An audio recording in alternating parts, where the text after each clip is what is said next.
maravilla! Hoy tenemos una nueva oportunidad, la de conocer a una educadora, una maestra, a una crítica, a una investigadora del arte.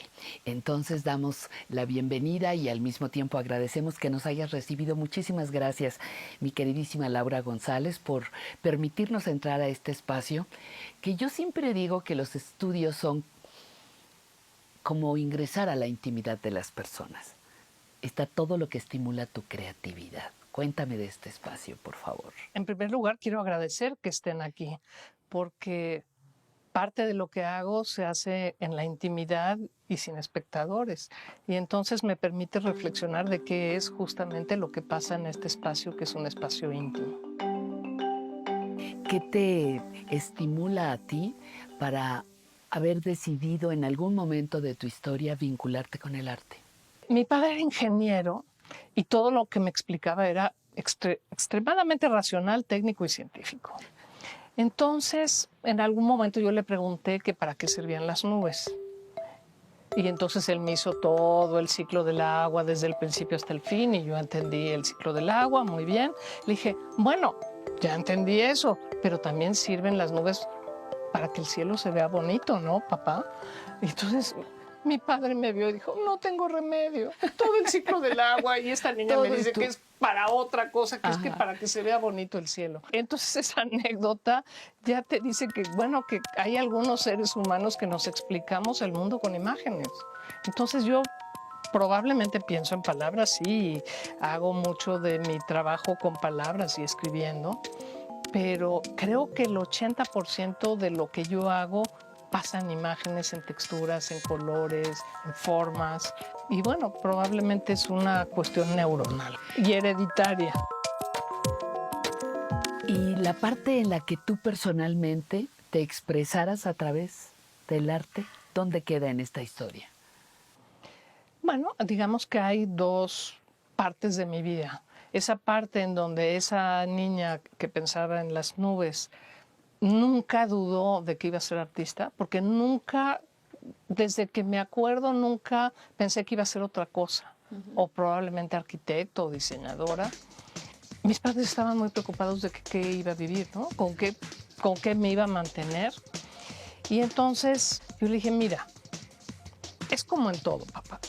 Si eres bueno con el arte, eres bueno con el arte. Igual que un ingeniero puede ser un buen ingeniero o un mal ingeniero. Entonces, si soy buena, voy a poder mantenerme, no va a haber problema.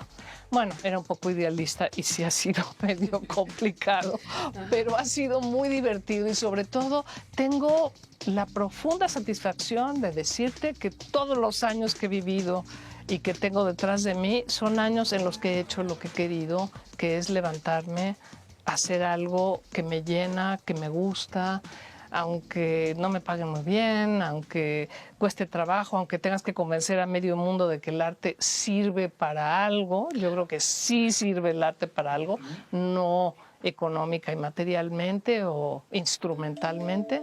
Imagínate en la pandemia. ¿Qué hubiéramos hecho los seres humanos encerrados en nuestras casas si no hubiéramos tenido un buen libro que leer, una buena película que ver, un buen poema que leer? O sea, la existencia se reduce a cosas demasiado prácticas y demasiado materiales. Entonces creo que el arte nos da esa ventana a otro espacio del ser que me parece fundamental.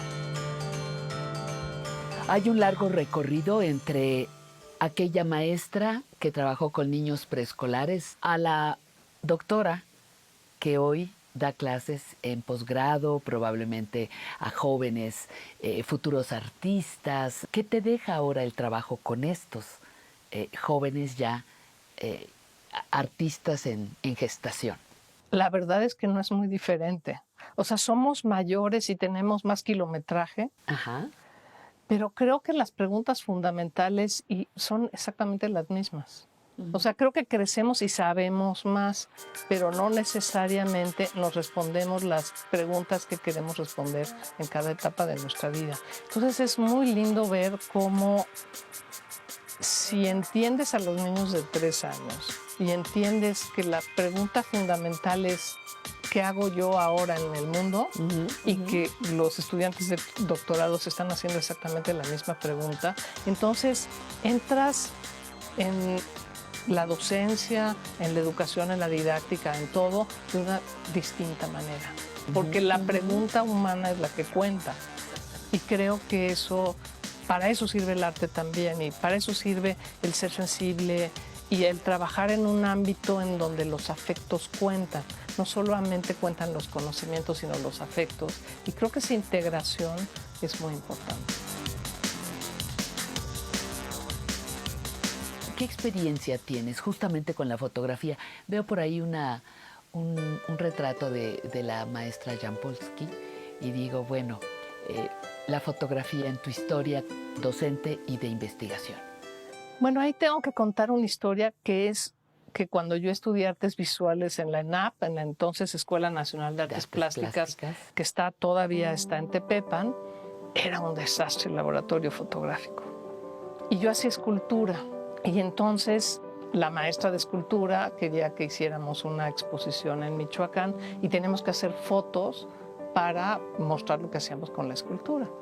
Y entonces contraté a un fotógrafo que era un compañero mío para hacer las esculturas y viendo cómo fotografiaba mis esculturas me di cuenta que no sabía iluminar, que yo tenía más sensibilidad para la iluminación que él y yo acabé haciendo la iluminación, poniendo las lámparas para que esas esculturas que hacía escultura en cerámica se vieran bien en las fotos. Y luego dije, pero si soy tonta, o sea, ¿para qué contrato un fotógrafo si yo puedo hacer las fotos? Y así fue como, y eso fue justamente acabando la carrera de artes plásticas que decidí irme al CUEC en un periodo muy breve en que hubo talleres en el CUEC y estudié fotografía.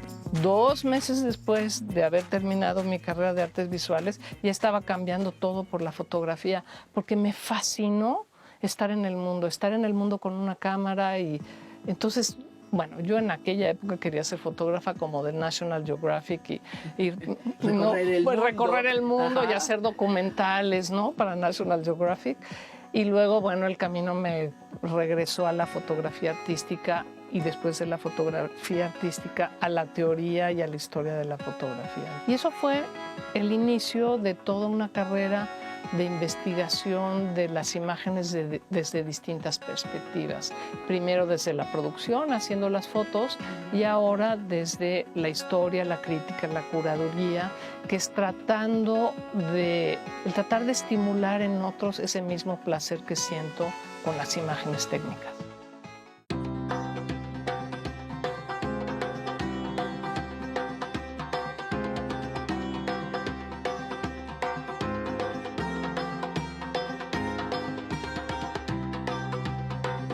¿Qué pensabas cuando llegaste a los 60, al famoso sexto piso? Fue mi mejor año en la vida. No me digas, ¿por qué? Fue muy extraño porque estábamos en plena pandemia, todos encerrados. Yo quería hacer una gran fiesta, como hice cuando cumplí 50, y no se podía. Entonces yo festejé con mi compañero y mi mamá, ¿no? Mis 60 años, muy bien. Pero fue un año que justamente por estar en la pandemia y tener como esta capacidad de estar en el tiempo sin prisas y como, no sé, como viendo todo lo que has acumulado de experiencia, que me di cuenta que era perfectamente plena y feliz. Pese a la pandemia, pese a que estábamos encerrados, pese a todo. Y fue un año de mucha realización personal. No te puedo decir, además, bueno, medio año me fui de sabático a España, un lugar increíble. Y fue como un momento de reflexión y de valorar todo y de agradecer todo lo que había tenido hasta ese momento.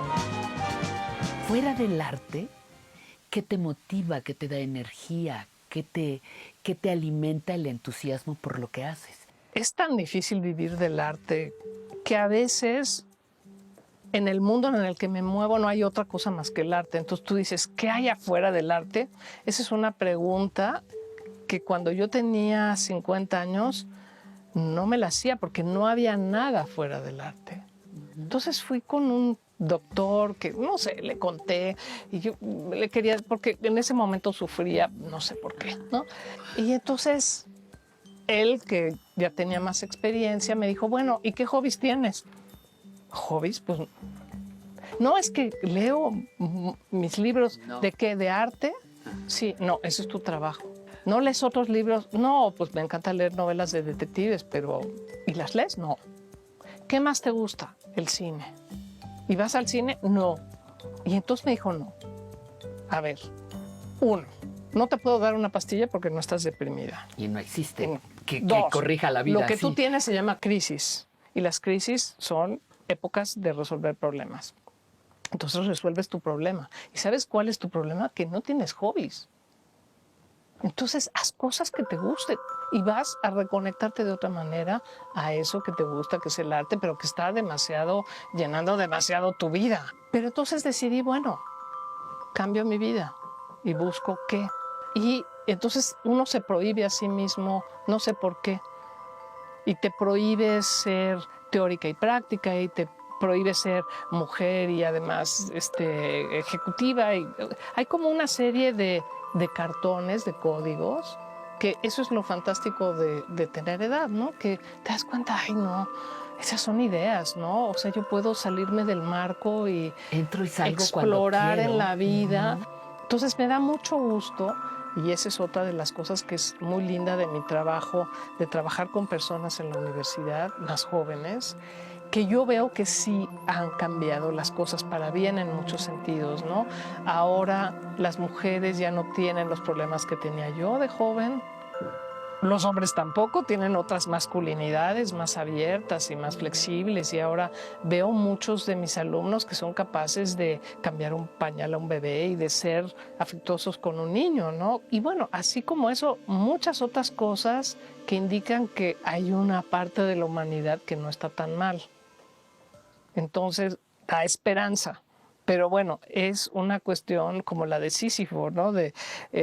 Empieza la tarea de Sísifo y yo otra vez empezar al día siguiente. Y no sé si avanzamos o no. Pues dices, pues aquí vamos, ¿no? Claro, Todavía me claro. faltan tiempos y espero tener tiempo de hacer más cosas. Pero inclusive si no lo tuviera, mi vida ha valido la pena así. Entonces, pues mira, seguimos, damos gracias y otra vez y otra vez y otra vez como Sísifo.